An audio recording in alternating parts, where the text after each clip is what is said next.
छू जाने वाली।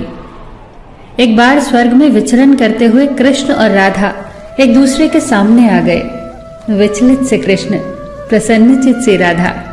कृष्ण सकपकाए, राधा मुस्कुराई। इससे पहले कि कृष्ण कुछ कह पाते, राधा बोल उठी, कैसे हो द्वारिकाधीश।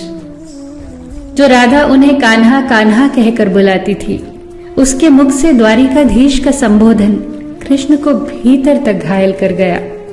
फिर भी किसी तरह अपने आप को संभाल लिया उन्होंने और बोले राधा से, मैं तुम्हारे लिए आज भी वही कान्हा हूं।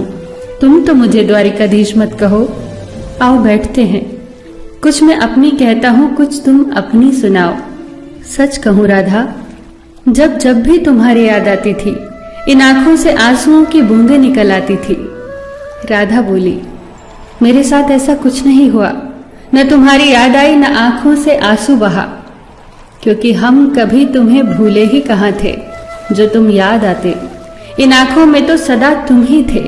कहीं आंसुओं के साथ निकल न जाओ, इसलिए रोते भी नहीं थे। कान्हा, प्रेम से अलग होने पर तुमने क्या खोया, इसका एक आईना दिखाऊं तुम्हें। कुछ कड़वे सच प्रश्न सुन पाओ तो सुनाऊं। कभी सोचा है इस तरक्की में तुम कितने पिछड़ गए। यमुना के मीठे पानी से जिंदगी की शुरुआत की और समुद्र के खारे पानी तक पहुंच गए। एक उंगली पर चलने वाले सुदर्शन चक्र पर भरोसा कर लिया और 10 उंगलियों पर चलने वाली बांसुरी को भूल गए। कान्हा, जब तुम प्रेम से जुड़े थे तो जो उंगली गोवर्धन पर्वत उठाकर लोगों को विनाश से बचाती थी, प्रेम से अलग होने पर वही उंगली क्या क्या रंग दिखाने लगी। सुदर्शन चक्र उठाकर विनाश के काम आने लगी। कान्हा और द्वारिकाधीश में क्या अंतर होता है बताऊं? कान्हा होते तो तुम सुदामा के घर जाते, सुदामा तुम्हारे घर नहीं आता। युद्ध में और प्रेम में यही तो फर्क होता है। युद्ध में आप मिटाकर जीतते हैं और प्रेम में आप मिटकर जीतते हैं। कान्हा, प्रेम में डूबा हुआ इंसान दुखी तो रह सकता है, पर किसी को दुखी नहीं कर सकता। आप तो कई कलाओं के स्वामी हो, स्वप्न दूरदृष्टा हो, गीता जैसे ग्रंथ के दाता हो, पर आपने ये क्या निर्णय लिया? आपने अपनी पूरी सेना कौरवों को सौंप दी और अपने आप को पांडवों के साथ कर लिया। सेना तो आपकी प्रजा थी, राजा तो पालक होता है, उसका रक्षक होता है।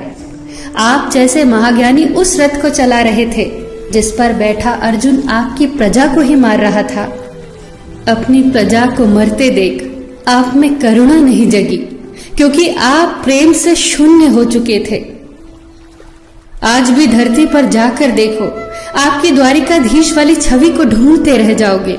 हर जगह, हर मंदिर में मेरे ही साथ खड़े नजर आओगे।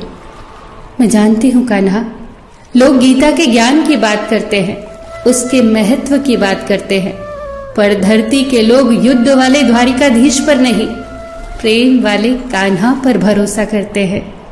गीता में मेरा दूर दूर तक नाम नहीं है, पर आज भी लोग उसके समापन पर राधे राधे कहते हैं। ये कहानी काल्पनिक जरूर है, पर इसके भीतर छिपी सीख बहुत महत्वपूर्ण है। श्री कृष्ण के पास कभी किसी प्रश्न का उत्तर ना हो, ऐसा तो हो ही नहीं सकता, परंतु राधा द्वारा लगाए गए प्रश्न चिन्हों पर कान्हा मौन रहे। यही तो है प्रेम में समर्पण का भाव।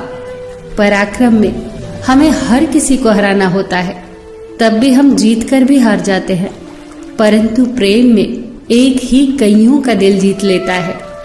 सही कहा है कि छोटी सी उंगली पर पूरा गोवर्धन पर्वत उठाने वाले भगवान श्री कृष्ण छोटी सी बांसुरी को दोनों हाथों से पकड़ते थे। फिर मिलेंगे दोस्तों।